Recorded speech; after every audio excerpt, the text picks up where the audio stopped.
One of the most popular questions we get asked at Pavestone is how do you cut porcelain paving? I have a few examples here that I've done to show you. So we have a nice, smooth, consistent curve.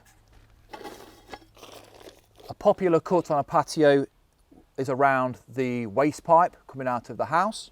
Most patios have a recessed manhole cover, so that's been cut to accept that cover. And also just note that cut there is about 30mm without breaking. So basically, with a little patience, care and the right equipment, you can cut porcelain paving the same as natural stone and the same as concrete.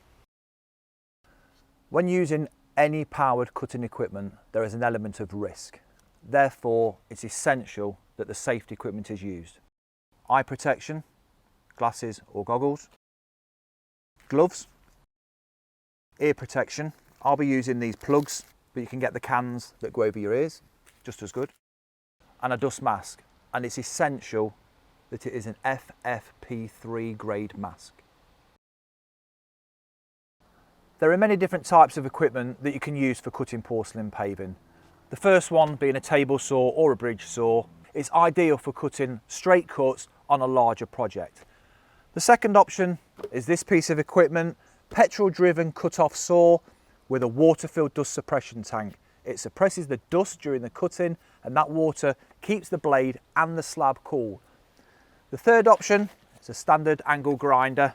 The downside, it's electric, so we can't involve the water. Do a little bit of cutting, let everything cool down and then just keep doing a bit at a time.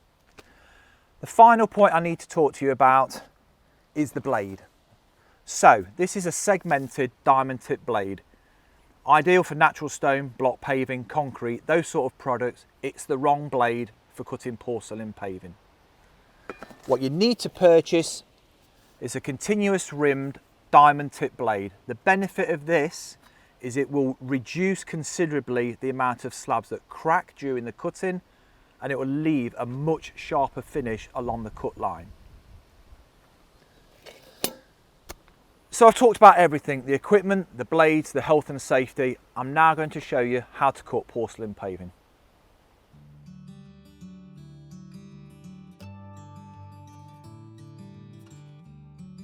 When cutting porcelain paving with powered machinery, you must minimise any vibration.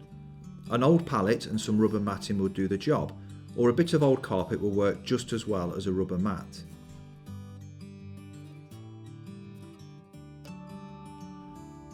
Using a pencil, chalk marker or even a felt pen, measure where you need to cut the line. Make sure that you can wipe away any marks, especially on light coloured paving. Always remember the golden rule, measure twice and cut once. And use a spirit level or something with a straight edge to mark a nice straight line.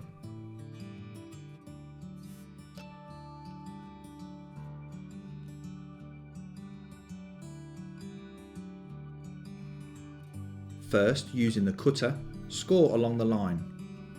Leave the water off so that it doesn't wash away your mark. Even though you're only lightly scoring the slab, you still should wear a dust mask. And once scored, you now need to turn the water on. With the saw on low revs, bring it down and gently cut all the way through in a sweeping motion, around 50 to 75mm down one side. Walk around to the other side and repeat the cut. These two tension relieving cuts are vital and they will help to stop the slab from cracking.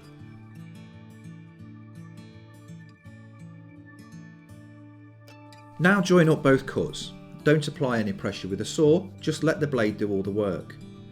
Keep running the saw on low revs and with plenty of water. This will keep the dust down and will also keep the slab and the blade cool. Slowly pass the saw along the line, going slightly deeper on each pass. Just take your time and you will achieve a nice clean cut.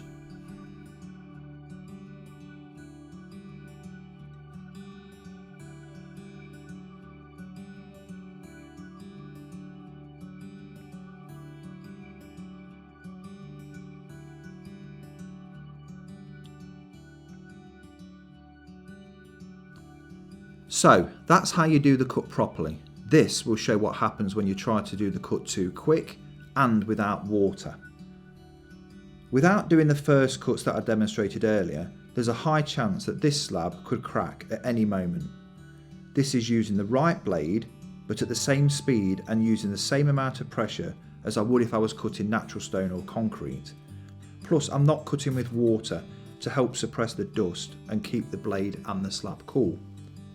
Just look at the sparks flying out from the saw. Not only is this dangerous, but it's not doing the blade any good. And it's a wonder I can see where I'm cutting with all of this dust. Well, luckily it hasn't cracked like I thought it would, but it's not a very professional finish at all. This blade is ideal for cutting natural stone or concrete paving, but it is not the right blade for cutting porcelain. It's probably the most common reason why installers struggle to cut porcelain.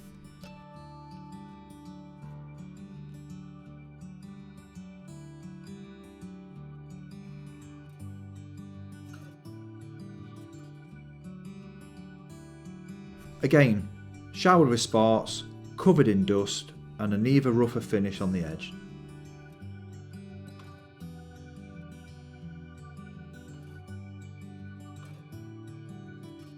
This next popular cut is found in most patios. It's the waste gully. Often found where the waste pipes come out from the kitchen or at the bottom of a rainwater pipe. It's a headache for many an installer, but with the right equipment and a little patience, this cut can easily be done. First, mark around the size of the gully. Normally you would measure the dimensions of the gully in relation to where it will fall on the slab, but here I have removed the grid just to demonstrate how straightforward it is to cut. Once the grid has been marked out, I have added the width of the actual gully hopper and the pointing gap.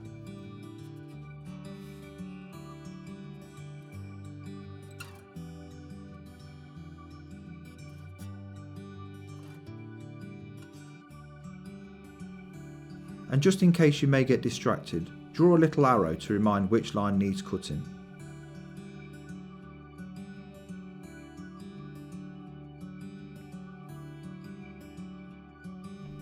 Even though this is quite an intricate cut, it can be done using the petrol saw. However, for this video I'm using a small electric angle grinder with a porcelain blade. Essential when cutting all porcelain, you must mark or score where you intend to cut. And don't forget the tension relief cuts. These cuts need to be 50 to 75mm long and make sure that the blade has gone right through the slab.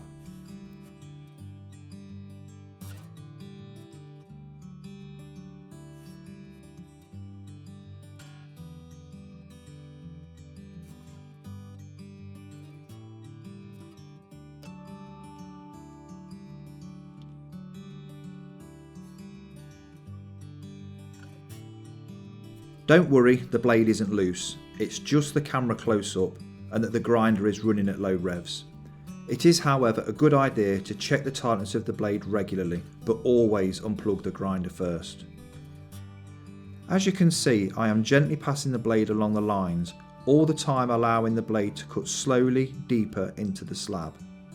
There is no pressure being applied and the blade is doing all the work. Again, never rush the cut. Obviously we can't use water to cool the electric grinder, so take a minute's break and let the blade and the slab cool down.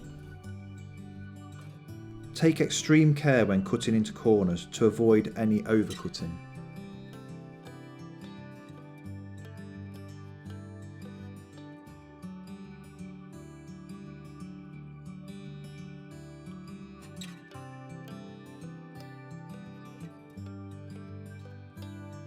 When you can see and feel that the blade has almost gone through the slab, stop cutting.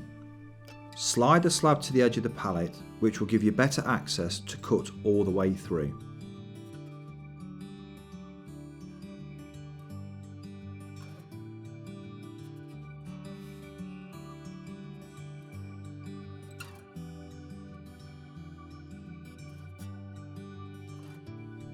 Then, with a gentle tap, the cut section will just drop out. If not, then you may need to use the grinder to cut a little bit more into the corners. Once the cut section is out, you may need to do some minor trimming in the corners.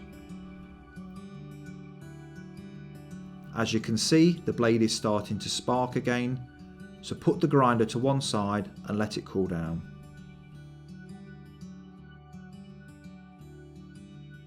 And there you have it, a neat and professional gully cutout.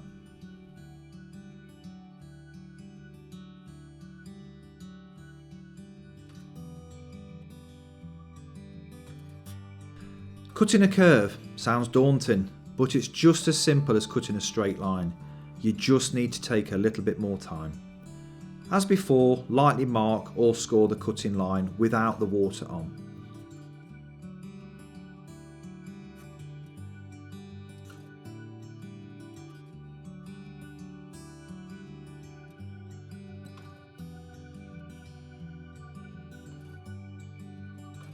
Once the cutting line is marked, then turn the water supply on. First, make the tension relief cuts at each end of the slab, just the same as the straight cutting, 50 to 75mm long, and most importantly, ensure that the blade goes right through the slab.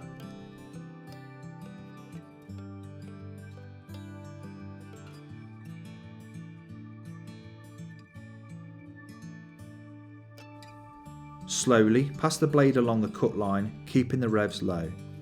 You will have to do more passes when cutting a curve to avoid putting stress on the blade. You will see that the blade is doing all the work here. It's gradually getting deeper into the slab and I'm putting no pressure on the saw. As this is a long curve, I can use the petrol saw. For smaller, tighter curves, use the small angle grinder with a porcelain blade.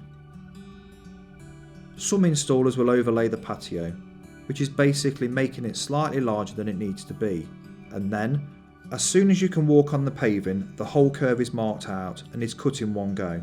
This is a great way to cut the curve as it gives a lovely smooth, professional finish all the way along the length of the patio. Once the cut is done, turn off the saw and the water. A perfectly cut curve on a porcelain slab. So there we go. I've showed you how to cut just a few of the Pavestone porcelain products. We have a straight edge, we have a curve, we have the gully. And it shows that with the right tools, equipment, time and patience, you can cut porcelain paving the same as any other paving material.